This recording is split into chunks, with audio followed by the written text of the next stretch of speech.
오늘은 그리스도 예수 안에라는 제목으로 우리는 말씀 함께 나누도록 하겠습니다. 빌립보서는 모든 면에서 놀랍고 특이한 편지인데 특별히 이 편지를 쓴 사람이 옥에 갇혀 있고 손발이 사슬에 묶여 있으면서 기쁨을 강조하고 있기 때문에 굉장히 특이하다고 할 수 있죠. 빌립보서의 정확한 주제를 정의한다면 어떤 상황에서도 그리스도 안에서 누릴 수 있는 기쁨, 뭐 이 정도로 정의할 수가 있을 겁니다. 그래서 그 편지의 내용을 보면 바울이 끊임없이 강조하죠. 내가 너에게 말하노니 기뻐하라. 다시 말하노니 기뻐하라. 주 안에서 기뻐하라. 항상 기뻐하라. 계속 강조하는데 뭐 이런 내용들을 보면 어, 그냥 자연스럽게 드는 생각이 뭐 기뻐할 일을 주면서 기뻐하라고 해야지 다짜고짜 기뻐하라고 하면 기쁜 거냐 이런 생각이 들 수 있습니다. 어제도 말씀드렸지만 빌립보서의 주제는 두 가지입니다. 첫 번째는 사랑이 먼저 나오고 그 다음에 기쁨이 나오는데 그러니까 사랑과 기쁨이 주제가 되는 이유는 기쁨하고 사랑이 관계가 있기 때문에 그렇습니다. 그러니까 뭐 기뻐할 일이 있어서 기뻐하는 게 아니고 그 기쁨의 근원에 사랑이 자리 잡고 있기 때문에 우리가 기쁨을 누릴 수 있는 거다 하는 거죠. 사랑이라는 것 자체가 사실 기뻐할 일이 있어서 사랑이 되는 거 아닙니다. 여러분들 뭐 남편 아내를 사랑하거나 자녀를 사랑하거나 부모를 사랑할 때 뭐 진짜 기쁜 일을 그 사람이 나한테 많이 해줘서 사랑하는 거 아니죠. 근데 사랑하면 기쁨이 되죠. 오히려 그 사람의 결핍을 내가 채워주면 기쁨이 되고 그 사람을 위해서 내 것을 나눠주면 기쁨이 되는 거. 이게 사랑이기 때문에 이 기쁨의 그 근본적인 기저에는 사랑이 깔려 있는 거예요. 그래서 사랑이란 거는 기본적으로 그 나의 것을 꺾어서 상대에게 주는 거죠. 그러니까 내 것을 나눠주는 겁니다. 하나님이 하시는 모든 일들은 사랑인데, 그래서 하나님이 하시는 모든 일들을 보면 전부 다 하나님의 것을 꺾어서 주시는 거예요. 그 창조만 보더라도 그 창조는 사랑이거든요. 그러니까 하나님의 것을 우리에게 주시기 위해서 뭔가를 만들어내시는데 그게 다 하나님의 겁니다. 그러니까 뭐 그 하나님이 우리를 사랑하신다고 해서 우리 거를 뭔가 뺏어가려고 하시는 게 아니고 그건 다 주시는 거예요. 그래서 하나님은 항상 주시는 분이시고 우리는 늘 하나님께 받는 구조로 만들어 주신 거죠. 그래서 기쁨이라는 건 무슨 조건이 기뻐할 만한 조건이 있어서거나 나에게 뭐가 생겨서 기쁜 게 아니라는 겁니다. 그래서 기쁨도 내가 누리는 기쁨에 따라서 기쁨의 가치가 있어요. 어떤 사람들은 그 음란한 잡지를 보면서 음란한 영상을 보면서 기뻐할 수 있고 어떤 사람들은 사랑 때문에 기뻐할 수 있고 어떤 사람들은 지구한 영적인 가치 때문에 기뻐할 수 있고 뭐 어떤 사람은 돈 때문에도 기뻐할 수 있는 거죠. 어, 돈이 뭐 나쁜 건 아닙니다. 제가 이제 돈을 예를 하도 자주 드니까. 근데 예수님도 그렇게 예를 항상 드셨어요. 하나님을 섬길 거냐, 돈을 섬길 거냐. 이 두 가지를 대조해서 항상 비교하셨기 때문에 돈이 세상 신이 사용하는 도구가 되기 때문에 우리가 조심해야 되는 거지. 돈 자체는 뭐 뉴트럴이라 중립가치라서 돈이 뭐 악하고 선하고 이런 건 없는 겁니다. 그걸 대하는 우리의 태도에 문제가 있다는 거지. 그래서 잘 아시는 얘기 중에 그 새 석공의 얘기가 있어요. 그러니까 세 사람이 돌을 깨고 있는데 누가 인터뷰를 한 거죠. 당신은 왜 이 돌을 깨면서 어떤 생각으로 돌을 깨고 있습니까? 첫 번째 사람은 나는 죽지 못해서 살아야 되니까 이놈의 돌을 깨고 있습니다. 그랬고 두 번째 사람은 먹고 살기 위해서 돈 벌기 위해서 돌 깹니다. 이렇게 얘기했고 세 번째 사람은 웃으면서 나는 지금 이걸 조각하고 있는데 신의 영광을 표현하기 위해서 이 돌을 조각하고 있습니다. 이렇게 웃으면서 얘기를 했다는 얘기가 있죠. 그러니까 죽지 못해서 사는 사람도 거기에 그 기쁨이 있습니다. 죽지 않으니까 죽지 않는 기쁨이 있잖아요. 그래서 먹고 살기 위해서 돈 벌기 위해서 돌 깨는 사람은 돈이 들어오는 기쁨이 있어요. 그것도 나름의 기쁨이 있습니다. 여러분 돈 들어오면 기쁘시죠? 아니라는 표정을 하지 마십시오. 저는 기쁩니다. 돈 들어오면. 돈이 있으면 편하니까. 근데 세 번째 사람은 그 정도의 기쁨을 누리는 게 아니에요. 신의 영광을 내가 이 조각으로 표현을 해보겠다. 그러니까 그 굉장히 신적인 영광을 표현하고 있는 기쁨, 영광스러운 기쁨을 느끼고 있다는 거죠. 우리가 죽지 못해서 일하고 돈 벌기 위해서 먹고 살기 위해서 움직이면 현실을 피하지 못합니다. 그러면 현실에 잡혀요. 그 현실에 잡히는 사람들이 내가 돈을 얼마 벌었으면 좋겠다, 얼마 있으면 살겠다, 이런 생각들을 하시는데 그건 전부 공상입니다. 그 돈이 들어오지도 않을 뿐더러 들어온다고 한들 뭐 그렇게 내가 생각한 대로 그렇게 되질 않습니다. 그러니까 마귀가 우리에게 주는 게 항상 공상이에요. 야, 이런 거 있으면 좋겠지. 얼마 있으면 좋겠지. 그게 잘 되면 좋겠지. 그럼 이렇게 될 거야. 그럼 인생이 괜찮을 것 같지. 이제 마귀는요, 능력이 없어요. 공상은 주지만 실제 일어나는 어떤 걸 주지 못합니다. 그게 마귀가 하는 일이에요. 그러니까 마귀는 야, 네가 이거 만들어봐. 네가 뛰어내려봐. 네가 이거 해봐. 지가 해주진 않아요. 마귀는 항상 뭘 해보라 그래요. 그게 마귀입니다. 그러니까 맨날 집에 앉아가지고 공상만 하고 앉아있고 누워서 스마트폰 보면서 공상하는 사람들은요, 아무것도 실상에 잡히는 거 만들어낼 수가 없습니다. 그게 마귀가 하는 일이에요. 하나님은 전부 다 하나님 거기 때문에 하나님이 주시는데 마귀는 자기 게 없습니다. 그래서 공상하게 만들고 상상하게 만들고 네가 해보라 그러고 하나님께 받지 못하게 만드는 거, 그게 마귀가 하는 일이죠. 그래서 공상을 많이 하시는 분들은 실제 손에 잡히는 건 하나도 없죠. 로또가 맞으면 좋을 것 같은데, 돈을 많이 벌면 좋을 것 같은데, 그 공상은 많이 하지만 절대 그렇게 안 줍니다. 그래서 그게 마귀가 주는 공상이라는 거예요. 근데 하나님이 주시는 건 실상이에요. 그게 믿음이에요. 그게 말씀이에요. 믿음은 바라는 것들의 실상이고, 믿음은 하나님의 말씀을 들으면서 나는 거예요. 그래서 하나님은 말씀을 주시고 그 말씀을 듣고 움직이면 그 말씀이 육신을 입어서 실제가 되게 하시는 능력이 하나님께만 있는 거지, 앉아서 공상만 해보십시오. 이거만 되면 된다. 그렇게 해서 되시는 분을 못 봤어요, 제가. 그래서 내가 할 수 있는 거 하는 거, 내가 줄 수 있는 거 주는 거, 그 사람이 지혜로운 사람입니다. 우리가 할 수 있는 것 중에 가장 좋은 일은 하나님 앞에 앉아 있는 거예요. 이게 가장 좋은 겁니다. 우리가 줄 수 있는 것 중에 가장 좋은 건 하나님의 말씀 받아서 말씀을 주고 기도해 주는 거예요. 말씀 붙잡고 기도해 주는 거. 그게 가장 복된 거죠.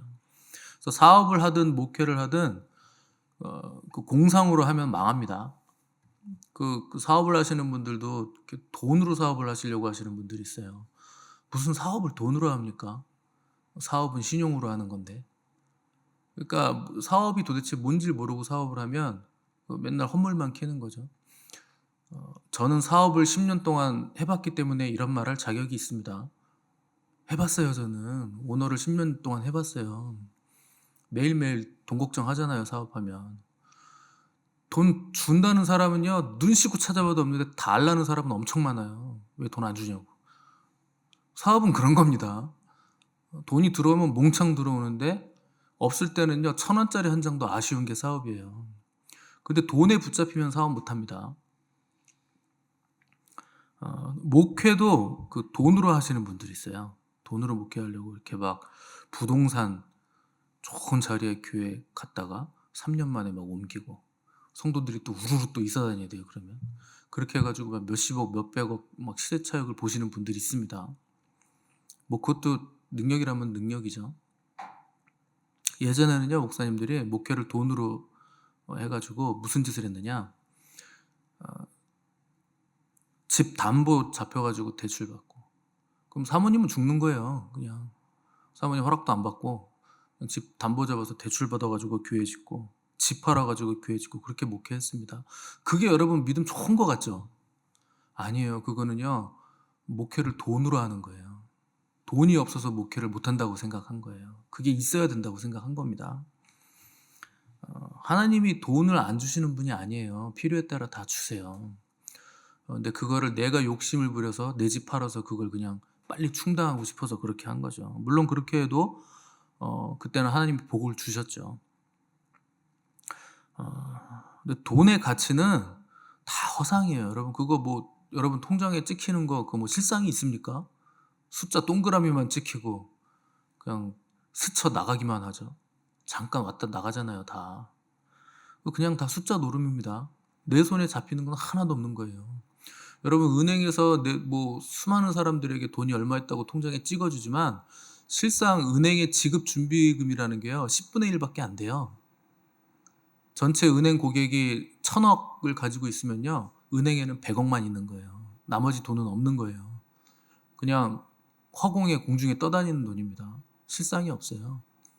그냥 그 문서에만 기록이 되는 거죠. 이자라는 게 뭡니까? 이자.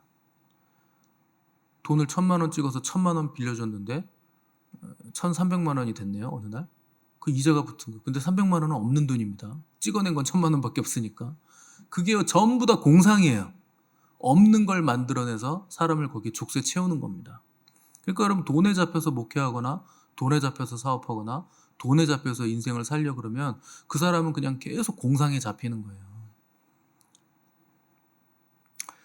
그래서 어디에 잡혀야 되느냐? 실상에 잡히셔야 돼요. 하나님께 잡히셔야 되고 말씀에 잡히셔야 되는 거예요.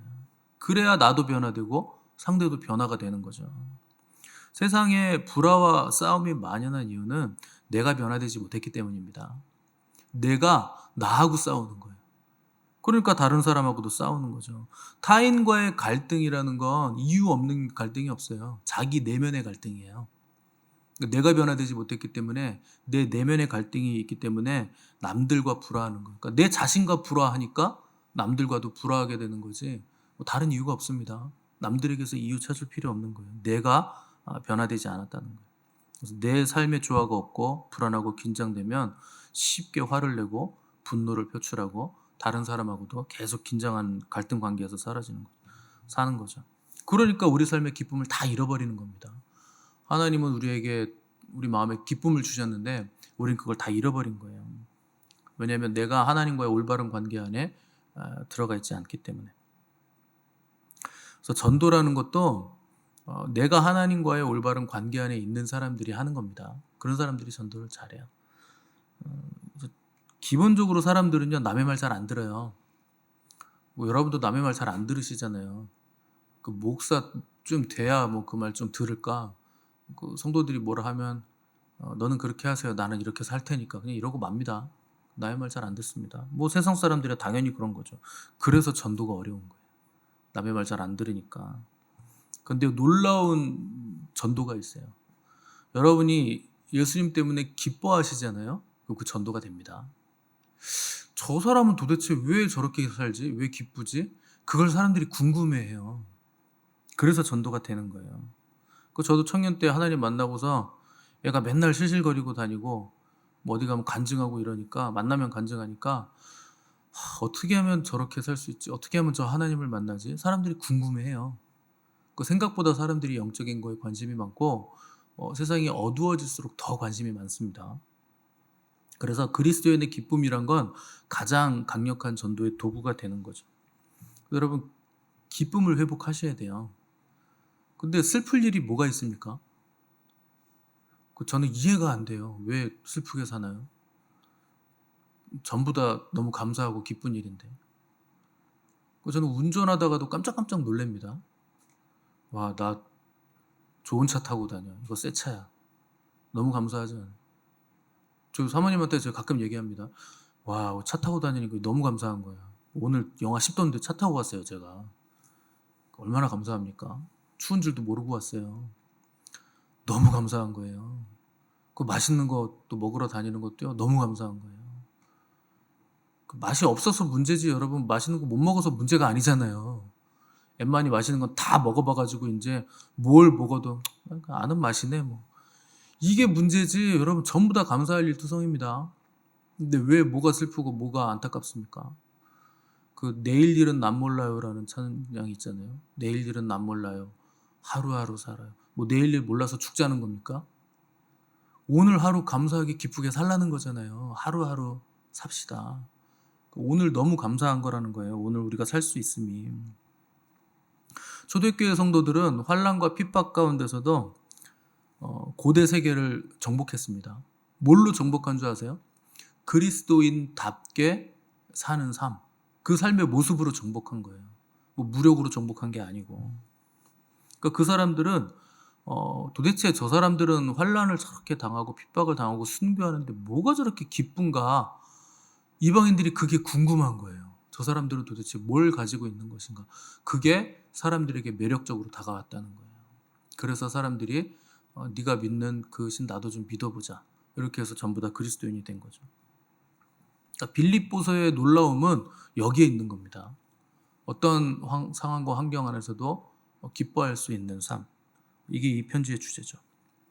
근데 2절 보시면 하나님 우리 아버지와 주 예수 그리스도로부터 은혜와 평강이 너에게 있을지어다. 이 기쁨과 사랑이라는 두 개의 주제가 있는데 먼저 뭘 다루느냐? 은혜와 평강을 먼저 다루고 있습니다. 12절, 14절쯤 가야 이제 기쁨에 대해서 다루고 이 초반에는 아직 기쁨을 다루지 않죠. 그럼 뭐 은혜와 평강이 왜 나왔느냐? 이게 바울 서신의 고정적인 패턴, 인사의 패턴이라서 나온 게 아니고 은혜와 평강 없이는 사랑과 기쁨을 누릴 수 없어서 그래요. 여러분들이 하나님의 은혜를 기본적으로 받지 않으면 기쁨이라는 건 물 건너가는 겁니다. 은혜 없이 그리고 은혜를 받은 자가 하나님을 사랑하는 또 하나님께 사랑받는 과정 없이 기쁨을 누릴 수가 없는 거죠. 그래서 은혜를 받아야 우리 안에 평강이 있고 그 평강이 우리에게 기쁨을 준다. 그래서 건물 세우려면 기초가 있어야 되고 목적지에 도착하려면 출발지가 있어야 되잖아요. 그러니까 우리가 기쁨을 누리려면 그 은혜와 평강이라는 조건이 있어야 된다는 거죠. 그 은혜라는 헬라어는 카리스입니다. 여기에서 카리스마라는 은사가 나온 거예요. 그러니까 은사도 은혜고 은혜도 은혜인 거죠. 이건 하나님의 호의를 말하는데 신약 성경에서 은혜라는 그 단어 카리스를 쓸 때는 예수 그리스도 안에서 누리는 하나님의 호의예요. 그러니까 그리스도 안에서 받는 거죠. 그리고 평강은 히브리어로 샬롬 이라는 단어, 잘 아시는 단어죠. 그러니까 바울이 은혜와 평강, 헬라어와 히브리어 두 가지를 섞어서 인사를 하고 있는 건데 헬레니즘과 헤브라이즘, 그러니까 그 헬라인들, 이방인들과 히브리인 이 두 문화권에서 사는 사람들을 다 아우르기 위해서 하나는 헬라어 은혜라는 카리스를 쓰고 하나는 히브리어 그 평강, 샬롬이라는 단어를 써서 은혜와 축복을 비는 거죠. 그럼 이 복의 근원이 누구인가, 무엇인가 하는 것인데 당연히 이 복의 근원은 하나님 우리 아버지와 주 예수 그리스도라고 정확하게 지금 표기를 하는 거죠. 2절에 하나님 우리 아버지와 주 예수 그리스도로부터 은혜와 평강이 너에게 있기를 원한다 하는 거죠. 그러니까 이 복의 근원은 하나님 우리 아버지와 주 예수 그리스도시다. 이 문장이 바울 서신의 독특성인데 하나님과 주 예수 그리스도를 동일선상에 놓는 겁니다. 그래서 주 예수 그리스도가 누구시냐? 하나님이시다. 그분이 하나님 아버지와 동급이시다 하는 걸 소개를 하는 거죠. 그럼 이 편지의 수신자는 누구냐? 1절 하반절에 보시면 빌립보에 사는 모든 성도와 또한 감독들과 집사들에게 편지를 보낸다. 수신자를 분명하게 밝히고 있죠. 자, 빌립보에 사는 모든 성도들과 교회 지도자들과 섬기는 자들에게 편지한다는 뜻인데 여기 감독이 등장합니다. 감독은 오늘날로 하면 장로예요. 그래서 감독이라는 단어는 기능적인 역할을 위해서 감독이라는 단어를 쓰는 거고 오늘날 우리 교회 안에 있는 분들 중에선 장로고 감독이라는 영어 단어가 이제 overseer인데 돌아보는 사람이라는 뜻입니다. 그러니까 감독이건 장로건 돌아보는 사람이다. 뒤돌아본다는 게 아니고 성도들을 돌아본다는 뜻입니다. 그러니까 그 장로들이 하는 건 성도들을 돌아보고 그 성도들의 영적 건강을 살핀다는 거예요. 영적으로 건강한지, 뭐 홀로 외로움을 느끼고 있지는 않은지, 또 필요가 있는지는 없는지, 뭐 이런 것들을 돌아보는 사람이 장로다. 그 목사도 장로입니다. 그 목사는 강도 장로라 그래서 도를 강론한다. 도둑이란 뜻이 아니고 강도 장로. 그래서 이제 도를 강론하는 장로고 나머지 장로님들은 칠이 장로예요. 두 분 장로님들이 계신데 칠이한다는 거예요. 그래서 성도들을 이렇게 보살피고 또 다스리기도 하고 그들의 필요를 채워주고 또 필요한 사람들에게 뭔가를 보낼 때는 여기 또 집사가 나오는데 집사들은 이제 도움을 주는 사람들입니다. 그래서 집사들을 통해서 돌봄이 필요한 사람들에게 또 실제적인 돌봄을 공급해주고 이런 일들을 하는 사람들을 이제 감독과 장로와 집사들이다 이렇게 얘기한 거죠. 그리고 이런 모든 사람들을 아우르는 게 누구냐? 이제 성도라 이렇게 표현을 한 거예요. 그래서 그냥 성도가 아니죠. 그리스도 예수 안에서 빌립보에 사는 성도 이렇게 정확하게 정의를 내리고 있는데, 그러니까 그리스도 안이라는 말이 중요한 겁니다. 왜냐하면 그리스도 밖에도 성도가 있어요. 그리스도 안에 성도가 있고 그리스도 밖에 성도가 있습니다. 바울도 그리스도 밖에 있었던 성도였죠.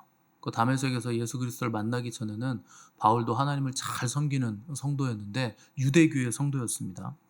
그런데 그리스도를 만나서 그리스도 안에 들어온 성도가 되어서 이제 진정한 성도가 된 거죠. 그래서 바울 서신을 잘 보시면 그리스도 안이라는 말이 48회, 또 그리스도 예수 안이라는 말은 34회, 주 안이라는 말은 50회. 그래서 총 132회에 걸쳐서 그리스도 안에서라는 말을 사용하는 걸 볼 수 있습니다. 그러니까 이게 바울에겐 굉장히 중요한 개념이 된다는 거예요. 그리스도 안에 있는 게. 여러분들이 카톨릭에서도 성도라는 말을 많이 쓰는데 성자를 많이 씁니다. 식당 중에 생 어거스틴이라는 식당 있죠. 가보셨나요? 타이 요리 하는 것 같은데 맞죠? 네. 생 어거스틴이 뭐냐면 세인트 어거스틴이에요. 세인트가 성이라는 뜻입니다. 그러니까 생 어거스틴 하면 성 어거스틴이라는 뜻이죠. 중세 시대 철학자고 신학자였던 어거스틴을 성자를 붙인 거예요. 성자로 임명을 하면 성자를 붙여줍니다. 카톨릭에서는. 그래서 뭐 성 베드로, 성모 마리아, 그 성자가 전부 다 세인트입니다. 그래서 거룩이라는 의미의 성을 붙이는 거죠. 그래서 성자로 인준된 사람에게 붙이는 건데 성경은 그렇게 얘기 안 해요. 예수 그리스도를 믿어서 하나님의 백성된 모든 사람들은 다 성자를 붙여줍니다. 그게 성도예요. 거룩한 백성이다. 이런 뜻입니다. 그러니까 보잘것없고 평범하기 이를 데 없는 우리들도 다 세인트예요. 다 성도예요. 거룩한 백성들이 된 거죠. 그래서 누구든지 그리스도 안에 있으면 다 성도가 되는 겁니다. 그리스도 안에 있으면 새로운 피조물이 되는 거예요. 근데 그리스도 밖에 있으면 새로운 피조물 될 수 없죠. 그래서 그리스도 안에 있으면 모든 사람이 삶을 얻을 것인데 그리스도 밖에 있으면 사망으로 떨어지게 되는 거죠. 그래서 에베소서 1장을 보시면 하나님이 우리에게 그리스도 안에서 하늘에 속한 모든 신령한 복을 주셨다고 되어 있어요. 그것도 창세전에 예정하셔서 그리스도 안에 속한 모든 신령한 복을 주셨다. 그러니까 모든 신령한 복은 그리스도 안에 있습니다. 그리스도 바깥으로 나가면 복 못 받아요. 하나님을 만나도 우리는 하나님을 통해서 구원을 얻을 수가 없습니다. 그래서 그리스도 안에 있을 때만 구원받은 백성이 되는 거예요. 그래서 이 복이 그리스도 안에 있으면 우리가 창세전에 받은 복이기 때문에 시간도 넘어가고 공간도 넘어가는 겁니다.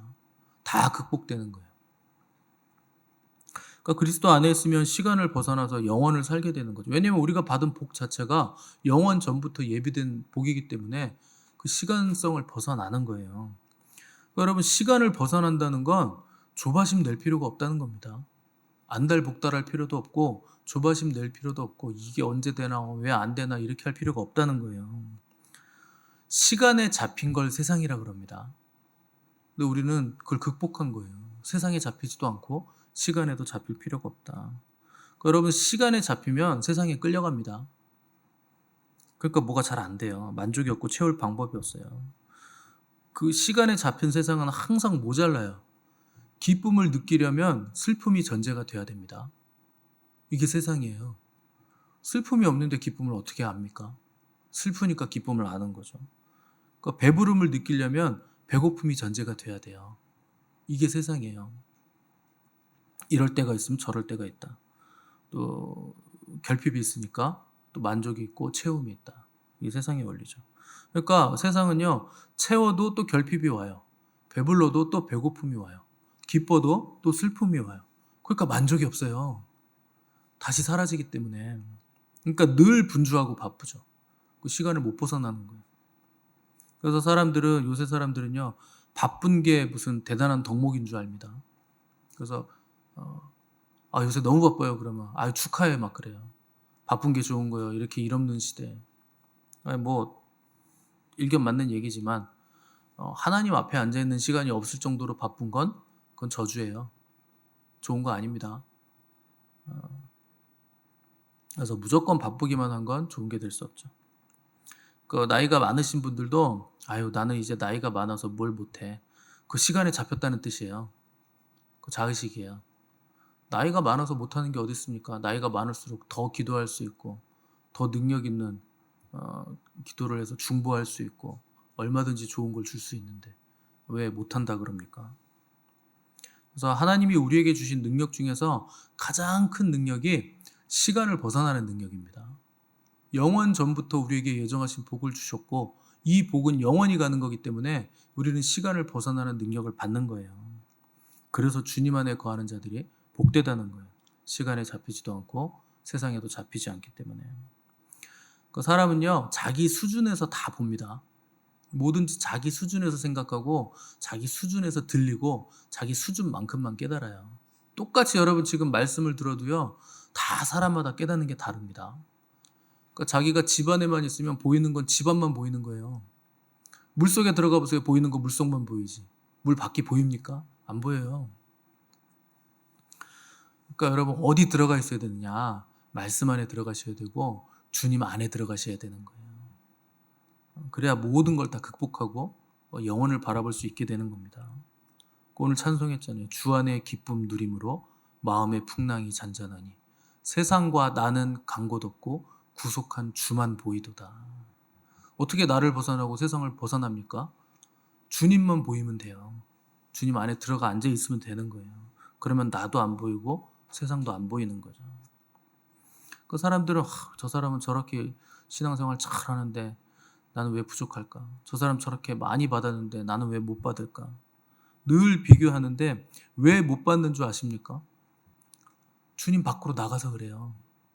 주님 안에 들어가 앉아 있으면 다 받는데 온 우주가 오고 영원이 오고 다 오는데 창세전에 우리에게 주신 거 다 받을 수 있는 건데 우리가 못 받는 자리에 있으니까 그걸 못 받는 겁니다. 그래서 주님 안에 거하면 다 보이고 다 들리고 다 받아요. 보이니까 들리니까 그게 실상이잖아요. 그럼 다 받을 수 있는 거죠. 근데 밖으로 나간 사람은 보이지도 않고 들리지도 않아요. 탕자 보세요. 아버지의 보호 밖으로 나가니까 아버지가 주시는 부요함과 복을 하나도 못 받는 거예요. 그러니까 쥐암 열매나 먹고 돼지나 치고 있는 거죠. 근데 아버지께 돌아오니까 아버지가 다 주잖아요. 그 냄새 나는데 맨발로 뛰쳐 나오셔가지고 뛰어와서 끌어안고 씻겨주고 옷 입히고 반지 껴주고 넌 내 아들이다. 밥 주고 디저트도 주고 간식도 주고 다 줘요. 얼마나 좋습니까? 그러니까 하나님 안에 거하면 다 받는 거예요. 근데 왜 못 받습니까? 튀어나갔으니까요. 탕자처럼 받은 거 가지고 나갔으니까 못 받는 거예요. 그래서 여러분 주님 안에 거하시기 바랍니다. 그러면은요 우주가 오는 거예요. 영원히 오는 거예요. 시간 밖으로 벗어나는 거예요. 그것만 실상이에요. 그럼 그것을 믿으시고 그것을 붙잡으시기를 바라고 주님 안에 거하심으로 그 모든 부요함과 풍성함이 실제가 되시는 복된 저와 여러분들의 삶이 되시기를 간절히 바랍니다.